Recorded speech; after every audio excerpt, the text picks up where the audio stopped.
We like to think we know our planet. We've mapped the continents, scaled the highest peaks, and we carry the sum of human knowledge in our pockets. But right now, just a few miles from where you're sitting, there is a completely different world. A world where the rules of physics seem to bend, where monsters are real, and where daylight has never existed. We're talking about the ocean, and trust me, it is so much weirder than you think. Did you know that we have better maps of the surface of Mars and the Moon than we do of our own ocean floor? Over 80% of the ocean remains completely unmapped, unobserved, and unexplored. We aren't just looking at water, we're looking at a vast, alien liquid desert right here on Earth. So take a deep breath. We're diving down into the strange, the beautiful, and the downright terrifying. Let's start with the basics: scale. The average depth of the ocean is about 12,000 feet. But if you want to find the true weirdness, you have to go lower, all the way down to the Mariana Trench, nearly 36,000 feet deep. If you dropped Mount Everest into the trench, its peak would still be covered by more than a mile of water. But it's not the depth that gets you, it's the pressure. At the bottom of the sea, the pressure is roughly 8 tons per square inch. To put that into perspective, that is the equivalent of having 150 adult elephants standing on top of your head. Or, if you prefer a different mental image, it's like trying to support the weight of an entire commercial airliner on your big toe. Scientists routinely tie styrofoam coffee cups to the outside of deep-sea submersibles just for fun. When they bring them back up, the crushing weight of the water has squeezed all the air out of the foam, shrinking a standard coffee cup down to the size of a thimble. If a human stepped out of a submarine at that depth without a suit, their lungs would collapse instantly, and they'd be compressed into something, well, let's just say you wouldn't look like you anymore. Yet, against all logic, things live down there, and that's where it gets truly bizarre. Welcome to the Midnight Zone. Sunlight completely disappears at around 3,000 feet. Below this point, the only light is biological. It's called bioluminescence, living light, and the creatures here use it like a weaponized Swiss Army knife. Take the anglerfish. Everyone knows it from Finding Nemo, but the reality is much worse. The female sports a glowing fishing rod extending from her forehead to lure unsuspecting prey into a mouth packed with translucent, dagger-like teeth. But their mating habits? Oh, they are pure body horror. The male anglerfish is tiny, sometimes less than a tenth of the female's size. When he finds a female in the pitch black, he doesn't take her out to dinner. He bites her, and he never lets go. Over time, his mouth literally fuses with her skin. His eyes decay, his internal organs wither away, and his bloodstream merges with hers. He becomes a permanent parasitic appendage whose only job is to provide reproductive cells whenever she needs them. Talk about commitment issues. Then there's the black swallower, a fish so greedy it can swallow prey 10 times its own mass whole. Its stomach stretches like a water balloon until it's completely see-through. Or the goblin shark, which can literally unhinge its entire jaw and shoot it forward out of its face like a xenomorph from the movie Alien. Nature didn't just break the mold in the deep ocean. It set the mold on fire and threw it out the window. But the weirdness isn't just about the animals. The geography of the ocean makes absolutely no sense. If I told you there were lakes, rivers, and waterfalls underneath the ocean, you'd think I'd been drinking too much salt water, right? Well, they exist. Off the coast of Denmark, there is an underwater waterfall known as the Denmark Strait Cataract. It forms because cold water from the Nordic seas is denser than the warm water of the Irminger Sea. The cold water sinks, plunging over a massive underwater cliff. It drops over 11,000 feet. That makes it more than 3 times taller than Angel Falls, the highest waterfall on land. And then we have brine pools, also known as jacuzzis of despair. These are lakes sitting at the bottom of the ocean. The water in them is so incredibly salty that it becomes dense, separating itself entirely from the surrounding ocean water. They have their own distinct shorelines, and yes, they even have waves rippling across their surfaces. But don't try to swim in them. Because they lack oxygen and are saturated with toxic amounts of methane and salt, any fish or crab that accidentally wanders into a brine pool is pickled alive. They are literal underwater dead zones, perfectly preserved time capsules of dread. Every single night, the largest migration on Earth takes place. It doesn't happen on the Serengeti, and it doesn't involve birds flying south for the winter. It happens everywhere in the ocean, all at once. It's called the Deal Vertical Migration. As the sun goes down, billions, maybe trillions, of tiny organisms, fish, and jellyfish migrate from the dark safety of the deep sea up to the surface to feed under the cover of darkness. The sheer volume of biomass moving up the water column is so massive that when sonar was first invented during World War II, the US Navy was terrified.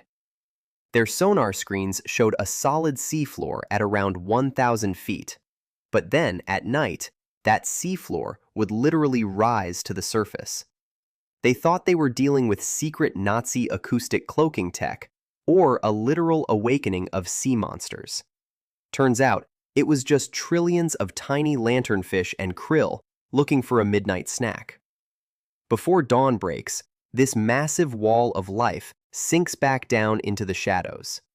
It's a daily pulse, the heartbeat of the planet, hidden entirely from our sight. Listen to the stories from the hydrophones. In 1997, the U.S. National Oceanic and Atmospheric Administration detected an ultra-low frequency underwater sound. It was incredibly loud, so loud that it was picked up by sensors over 3,000 miles apart. They called it the bloop. For over a decade, internet forums went wild. Was it Cthulhu? Was it a megalodon shark hiding out in the deep trenches? The sound profile matched that of a living organism. But here was the problem. It was several times louder than the loudest known animal, the blue whale. If it was an animal, it had to be the size of a small island. Eventually, scientists figured it out. It wasn't a sea monster. It was the sound of an icequake, a massive iceberg cracking and fracturing away from Antarctica. But here is what they haven't explained yet. There are other sounds. Sounds like the upsweep, a long train of narrow-band upsweeping sounds that changes with the seasons, or the whistle. We still don't fully know what causes them. The ocean is constantly screaming, whispering, and groaning in frequencies we can barely comprehend. Now, if you think underwater waterfalls and screaming oceans are weird, let's talk about a creature that has officially broken the most fundamental rule of biology: mortality. Meet Turritopsis dohrnii, better known as the immortal jellyfish. This tiny, translucent creature, barely the size of a pinky nail, has discovered the fountain of youth. Most creatures are born, they grow up, they reproduce, and they die. That is the linear path of life. But not this jellyfish. When the immortal jellyfish faces physical damage, environmental stress, or simply gets too old, it doesn't die. Instead, it undergoes a process called cellular transdifferentiation. It reverts its cells back to their earliest childhood state. It drops to the ocean floor, turns itself back into a blob-like polyp, and starts its entire life cycle over again from scratch. Fascinated. Imagine if you hit 80 years old, started feeling a bit tired, and instead of passing away, you just folded your body up and turned back into a toddler to live your life all over again. This jellyfish can do this an infinite number of times. Theoretically, barring being eaten by a predator or crushed by a rock, these creatures could live forever. They are functionally immortal, floating through our oceans right now, cheating death on a daily basis. We often think the era of massive, terrifying monsters ended with the dinosaurs. but the ocean laughs at that assumption. The largest animal to ever exist on Earth, larger than the Tyrannosaurus rex, larger than the Brachiosaurus, is alive right now. It's the blue whale. Its tongue alone weighs as much as an entire elephant. Its heart is the size of a small car. But it's not the gentle giants that should keep you awake at night. It's what we haven't found yet. For centuries, sailors told tales of the Kraken, a monstrous, multi-tentacled beast that could wrap itself around entire ships and drag them into the abyss. For a long time, science dismissed this as myth, until we started finding the bodies. The giant squid is very real, reaching lengths of up to 43 feet. But even the giant squid has a nightmare, the colossal squid.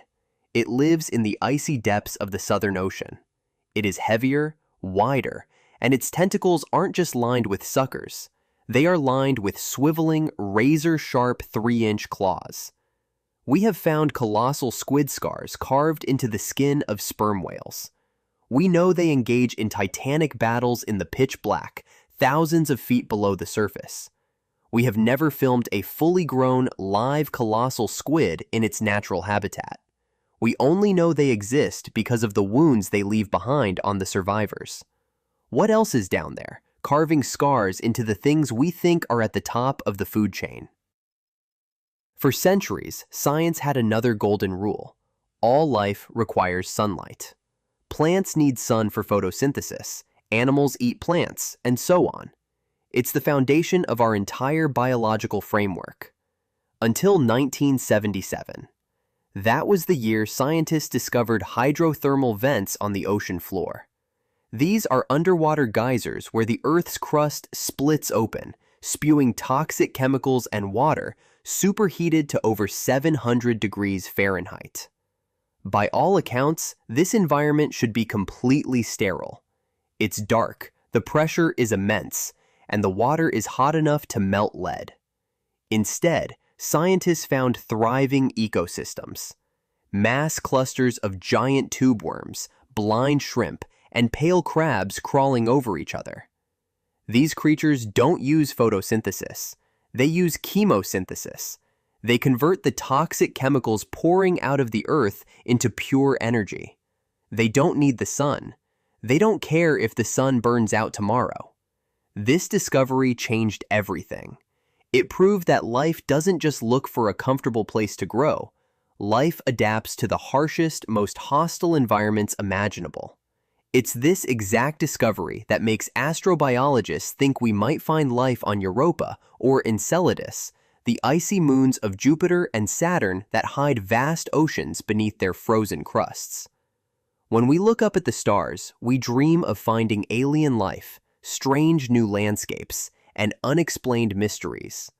But the truth is, we are already living on an alien planet.